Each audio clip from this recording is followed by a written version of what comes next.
அழகே அழகு upcoming episode. நான் இப்போ தான் புதுசாக வீடியோ போட்டுட்ருக்கேன். வீடியோ பார்க்குறவங்க மறக்காமல் என்னோடய சேனலுக்கு ஆதரவு கொடுத்து சப்ஸ்கிரைப் பண்ணுங்கள், பெல் ஐக்கானை கிளிக் பண்ணுங்கள். வீடியோ இன்ட்ரெஸ்டிங்காக இருக்கணும்னு சொல்லிட்டு நடுவில் ஒரு விடுகதை கேட்டிருப்பேன். அந்த விடுகதையை பார்த்தோன்னே யார் ஆன்சர் கண்டுபிடிச்சிங்கன்னு கமெண்ட் பண்ணுங்கள். ஆன்சர் தெரியாதவங்க வீடியோ கடைசியில் பார்த்து தெரிஞ்சுக்கோங்க. மலரும் பாக்கியராஜும் பார்த்தீங்கன்னா சுரேஷை பார்க்கறதுக்காக ரேவதி வீட்டுக்கு வந்திருக்காங்க. சுரேஷ் பார்த்தோன்னே என்ன நான் இவ்வளோ தூரம் வந்திருக்கேன் அப்படின்னு சொல்லி கேட்குறாங்க. உடனே ரேவதி பார்த்தீங்கன்னா அப்பா அவங்ககிட்ட ஏதோ சொல்ல சொன்னாங்களான்னு சொல்லிட்டு அண்ணா கால் பண்ணிச்சு. சரி அவரும் இல்லைல்ல, அதனால தான் நான் வர சொன்னேன். ஆனால் அண்ணி நீங்கள் வருவீங்கன்னு நான் எதிர்பார்க்கல அப்படின்னு சொல்கிறாங்க. உடனே அழகு பார்த்தீங்கன்னா நான் ராகவி ஸ்கூலுக்கு போகணுன்னு சொல்லிட்டு வந்தேன் அப்படின்னு சொல்கிறாங்க. சுரேஷ் அவங்க வீட்டில் சொல்லிடாத அப்படின்னு சொல்கிறாங்க.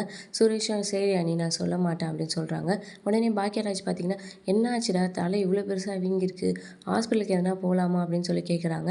ரேவதி அதெல்லாம் ஒன்றும் இல்லை நான் சரியாயிடும் அப்படின்னு சொல்கிறாங்க.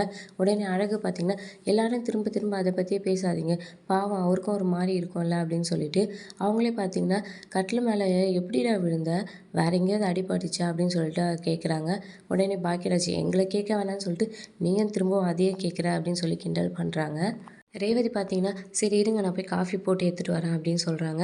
பாக்கியராஜ் அதெல்லாம் ஒன்றும் தேவையில்ல உட்காரு, நீ என்ன ஹோட்டலில் அங்கே வச்சு நத்துட்ருக்க, சும்மா எங்களை உபசரிக்கிறதுக்கு, நாங்கள் என்ன வெளியாளா அப்படிலாம் இல்லைல்ல, நீ உட்காரு அப்படின்னு சொல்கிறாங்க. உடனே அழகு தங்கச்சினா மட்டும் அப்படியே பாசம் பொங்குதோ, தங்கச்சி காஃபி போடுறேன்னு சொன்ன உடனே மட்டும் ரொம்ப கஷ்டமாக இருக்குது. ஆனால் வீட்டில் பொண்டாட்டி ஒரு நாளைக்கு 100 வாட்டி காஃபி போட்டாலும் அது வந்து கஷ்டமாக தெரியாது. ஏன் நாங்கள் ஹோட்டலில் நத்திட்டுருக்கேன் அப்படின்னு சொல்லி அழகு கேட்குறாங்க. உடனே இல்லை மலரு, அவள் எதுக்கு இப்போ கஷ்டப்படணும்னு சொல்லிட்டு தான் நான் சொன்னேன் அப்படின்னு சொல்கிறாங்க. அதுக்கப்புறம் ரேவதியும் பார்த்தீங்கன்னா அண்ணி கேட்குறதுலையும் தப்பு இல்லைல்லண்ணா அப்படின்னு சொல்லி சொல்கிறாங்க. அதுக்கப்புறம் மலர் பார்த்திங்கன்னா பாக்கியராஜை திட்டுறாங்க. உடனே அதை பார்த்து சுரேஷ் அண்ணி நீங்கள் கூட திட்டுவீங்களா அப்படின்னு சொல்லி கேட்குறாங்க. உடனே பாக்கியராஜ் தான் வெளியே தான் இவள் பார்க்க எப்படி, ரூமுக்குள்ளே எப்படி என்னை திட்டுவான்னு எனக்கு தான் தெரியும் அப்படின்னு சொல்லி சொல்கிறாங்க. உடனே மலர் பார்த்திங்கன்னா நான் திட்டதான்ப்பா செய்வேன், ஆனால் இந்த மாதிரி தள்ளிலாம் விட மாட்டேன்னு சொல்லி சொல்கிறாங்க. அதுக்கப்புறம் பாக்கியராஜ் பார்த்திங்கன்னா அப்பா உன்னையும் மதியம் வீட்டுக்கு வர சொன்னாங்க அப்படின்னு சொல்கிறாங்க. எதுக்கு வீட்டுக்கா அப்படின்னு சொல்லி சுரேஷ் கேட்குறாங்க. ஆமாம், இன்னும் எவ்வளோ நாள் தான் நீங்கள் இங்கேயே இருக்க முடியும், அதனால் வர சொல்கிறாங்க அப்படின்னு சொல்கிறாங்க. நான் வேணால் வரேன், அவளெல்லாம் கூப்பிட்டு வர முடியாது என்னால், அவளை வேணால் அவங்க வீட்டுக்கே போக சொல்லுங்கள் அப்படின்னு சொல்லி சுரேஷ் சொல்கிறாரு. ஏன்டா இந்த மாதிரிலாம் பேசுகிற, ஒழுங்காக மதியம் வீட்டுக்கு கூப்பிட்டு வர வேலையை பாரு அப்படின்னு சொல்கிறாங்க. என்னெல்லாம் கூப்பிட்டு வர முடியாது, அவன் அங்கே வந்து தேவையில்லாத பிரச்சனை பண்ணி தேவையில்லாமல் சண்டை போட்டுட்ருப்பா அப்படின்னு சொல்கிறாங்க. உடனே மலர் பார்த்திங்கன்னா நாங்களாம் இருக்கோம்ல அதெல்லாம் அவள் பண்ண மாட்டா, நீ கூப்பிட்டு வா அப்படின்னு சொல்கிறாருங்க. இவ்வளோ நாளும் நீங்களும் இருக்க தானே செஞ்சீங்க, ஆனாலும் அவன் சண்டை போட்டு தானே இருந்தா அப்படின்னு சொல்லி சொல்கிறாங்க.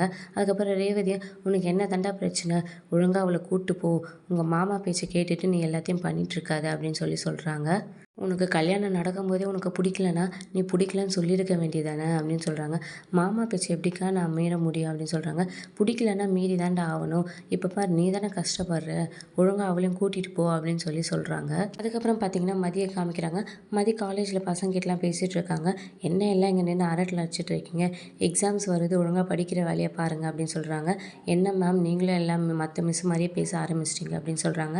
விளையாடும் போதெல்லாம் விளையாடலாம், எக்ஸாம் வந்துச்சுல அதனால் ஒழுங்காக படிக்க பாருங்கள், ஏதாவது டவுட்னாலும் என்கிட்ட வந்து கேளுங்க, நான் சொல்கிறேன் அப்படின்ற மாதிரி சொல்கிறாங்க.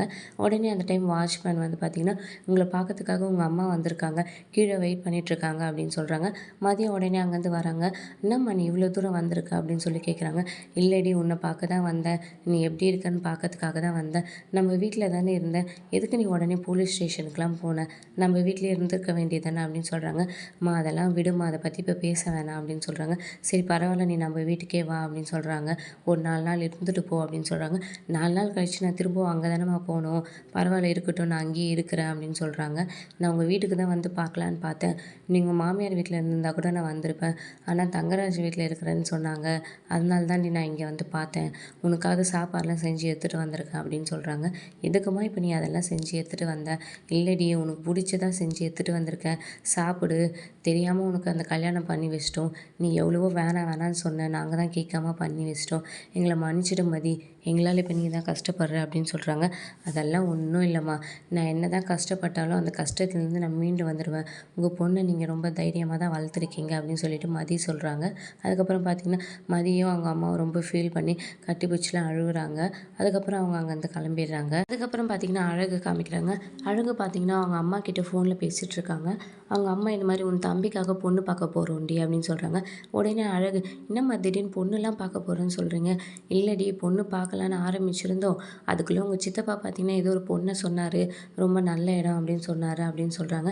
சித்தப்பாவா?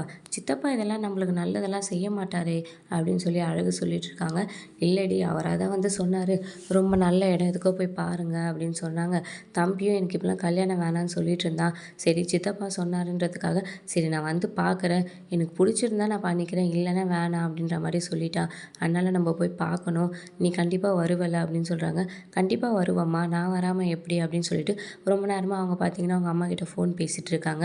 அதை பார்க்குற ராஜலட்சுமி பார்த்தீங்கன்னா எவ்வளோ நேரம் ஃபோன் பேசிகிட்டு இருக்கா பாரு அப்படின்னு மனசுலேயே நினச்சிக்கிட்டு அதுக்கப்புறம் வந்து அவங்க வீட்டுக்காரர்கிட்ட ரொம்ப நேரமாக ஃபோன் பேசிகிட்டு இருக்காங்க. எல்லா வேலையும் அப்படியே கிடக்குது, அவங்க அம்மா கிட்ட பேசிகிட்டு இருக்கா போல் அப்படின்னு சொல்லிட்டு இருக்காங்க. அழகும் பார்த்தீங்கன்னா கண்டிப்பாக நான் வரேம்மா, ரொம்ப சந்தோஷமா அப்படின்னு சொல்லி பேசிகிட்டு இருப்பாங்க. இதெல்லாம் கேட்குற ராஜலட்சுமி பார்த்தீங்கன்னா கொஞ்ச நேரத்தில் அழகே கொஞ்சம் எனக்கு சுடு தண்ணி எடுத்துகிட்டு வா அப்படின்னு சொல்கிறாங்க. அதுக்கப்புறம் அழகு பார்த்தீங்கன்னா அவங்க அம்மா கிட்ட சரிம்மா நான் அவங்ககிட்ட அப்புறமா பேசுகிறேன், அத்தை கூப்பிடுறாங்க, நான் நைட் கால் பண்ணுறேன்னு சொல்லி கால் கட் பண்ணிடுறாங்க.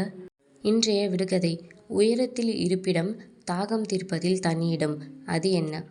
அதுக்கப்புறம் மலர் பார்த்தீங்கன்னா ஃபோன் கட் பண்ணிவிட்டு தண்ணி எடுத்துகிட்டு வந்து கொடுப்பாங்க. என்ன ரொம்ப நேரமாக பேசிகிட்டு இருந்தேன், யாருக்கிட்ட அவங்க அம்மா கிட்டேயா அப்படின்னு சொல்லி கேட்பாங்க. ஆமாம் ஆமாம் அத்தை, அம்மா கிட்ட தான். என்ன விஷயமா அப்படின்னு சொல்லி கேட்பாங்க. அதெல்லாம் ஒன்றும் இல்லை அத்தை, சும்மா தான் கால் பண்ணாங்க அப்படின்னு சொல்கிறாங்க. இல்லை எனக்கு ரொம்ப சந்தோஷம் இந்த நடக்கிறதுலலாம் அப்படின்னு சொல்லி ஏதோ பேசிகிட்டு இருந்த மாதிரி இருந்துச்சு அப்படின்னு சொல்கிறாங்க. இல்லை அத்தை, தம்பிக்கு பொண்ணு பார்த்துட்ருக்காங்க, அதை பற்றி சொன்னாங்க, அதுக்காக நான் சொன்னேன் அப்படின்னு சொல்லிடுவாங்க. உடனே ராகவன் பார்த்தீங்கன்னா உன் தம்பிக்கு அதுக்குள்ளே கல்யாண வயசு வந்துச்சு அப்படின்னு சொல்கிறாங்க.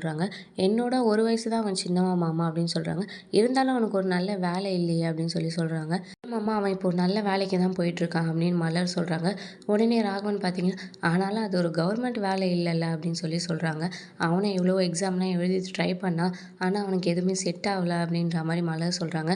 உடனே ராஜலட்சுமி பார்த்தீங்கன்னா எல்லாருக்கும் எல்லாமே அமைஞ்சிடாதுங்க, அதுக்குன்னு ஒரு நேரம் ஒரு காலம், அதுக்குன்னு ஒரு குடுப்பனெல்லாம் இருக்கணும், அது எங்கே அவனுக்கெலாம் இருக்குது, அவனுக்கு ஏற்ற மாதிரி ஒரு சுமாரான பொண்ணை தான் பார்ப்பாங்க அப்படின்னு சொல்கிறாங்க. ஆனாலும் மலர், உன் தம்பிக்கு கல்யாணம் நடக்கிறதுல எனக்கு ரொம்பவே சந்தோஷம். எங்கே நம்ம ஸ்ருதியை கேட்டு வந்துடுவாங்களோன்னு நான் பயந்துகிட்டே இருந்தேன். அவங்க வந்து கேட்பாங்க, நம்ம கொடுக்க முடியாதுன்னு சொல்லுவோம், அவங்க அவமானப்பட்டு போவாங்க இங்கேருந்து அப்படின்னு சொல்கிறாங்க. மலருக்கு ரொம்பவே கஷ்டமாயிடுது அவங்க அது மாதிரிலாம் பேசுகிறது. உடனே மலர் பார்த்திங்கன்னா அவங்க அது மாதிரிலாம் நினைக்கல, அவங்க அது மாதிரி இங்கே வந்து கேட்கணும்லாம் நினைக்கல அப்படின்னு சொல்கிறாங்க. நீ தான் சொல்கிற, ஆனாலும் அவங்களுக்கு அந்த எண்ணம் இருக்குது, எங்கே உங்கள் அம்மாவும் தம்பியை வந்து கேட்டு போகிறாங்களோ நான் பயந்துகிட்டே இருந்தேன் அப்படின்னு சொல்கிறாங்க. உடனே ராகவன் பார்த்திங்கன்னா நம்ம பொண்ணுக்கு நல்ல இடத்துல பார்க்கணும், சீக்கிரமாக கல்யாணம் பண்ணணும் அப்படின்ற மாதிரி சொல்கிறாங்க. உடனே மலர் பார்த்திங்கன்னா கோச்சிட்டு இங்கேருந்து போயிடுறாங்க. உடனே ராஜலட்சுமி கோவப்பட்டு போகிறா போல் அப்படின்னு சொல்கிறாங்க. அதுக்கப்புறம் பார்த்திங்கன்னா மதியை காமிக்கிறாங்க. மதி காலேஜில் பார்த்திங்கன்னா ப்ரொமோஷன் விஷயமா எல்லாருமே பேசிகிட்டு இருக்காங்க. அப்போ அதில் ஒரு மேம் பார்த்தீங்கன்னா என்ன மதி உனக்கு கூட ப்ரொமோஷன் வருதுன்னு கேள்விப்பட்டேன் அப்படின்னு சொல்கிறாங்க. ஆமாம் மேம், நானும் கேள்விப்பட்டேன், ப்ரொமோஷன் வந்தால் நல்லது தானே அப்படின்னு சொல்கிறாங்க. ப்ரொமோஷன் கிடச்சா கண்டிப்பாக எங்களுக்கெல்லாம் ட்ரீட் வைக்கணும், சாதாரணமாக இல்லை ஹோட்டல் கூட்டு போய் வைக்கணும் அப்படின்னு சொல்கிறாங்க.